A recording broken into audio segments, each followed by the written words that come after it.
Alam nyo, kung gagawa kayo ng listahan ng mga online games na more than 10 years nang running, ilang games lang yung mga sikat na may isip mo di ba? Counter-Strike, Dota, League of Legends, World of Warcraft. Pero sa mga hindi nakalam, itong Rainbow Six Siege, pang 11th year na nila. And finally, after 2-3 years of nasa alpha, beta access ng Rainbow Six Mobile, magkakaroon na siya ng global launch next week, February 23. Alam nyo, nung pandemic, ito yung pinag-aadikan namin ng mga kaibigan ko, yung Rainbow Six Siege. And hindi siya libre. May bayad yung Rainbow Six Siege, no? Kailangan mo muna magbayad bago mo malalaro. Pero dito sa Rainbow Six Mobile, it's free to play. It's a battle pass yung monetary system nila and some skins. Yung operators, pwede mo siyang i-earn or pwede mo rin siyang gumamit ng premium currency or real money currency para bilhin. So sa mga hindi nakalam yung operators, yun yung tawag nila sa mga, let's say, mga agents or champions, no? Papakita ko sa inyo yung gameplay in a bit, but actually ngayon, nasa early access na siya.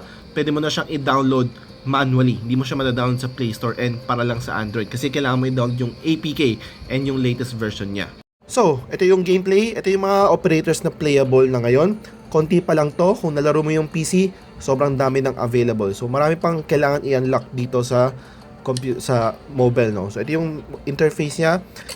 Pwede mo siya i-download, pwede mo siya laruin, pero hindi ako makapag-start ng mode kasi mataas daw ang ping ko, mataas daw yung lag ko, so hindi ako makapag-start maglaro. But, pwede kang mag-try na mag-practice ng mga operators. Like for example, ito si Frost, it's a defense operator. So, pwede mo siyang laruin sa shooting range.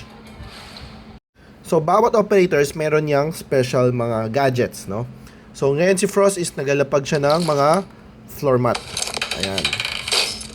So, and yes, available ang controller support. Pwede ang controller support. So, if meron kang gumagamit ng like a retro handheld device katulad neto, pwede mo siyang gamitin. Malaki kutob ko na magkakaroon tayo ng mga sariling esports team dito sa game na to. Magkakaroon tayo ng mga local tournaments kasi this game is very competitive.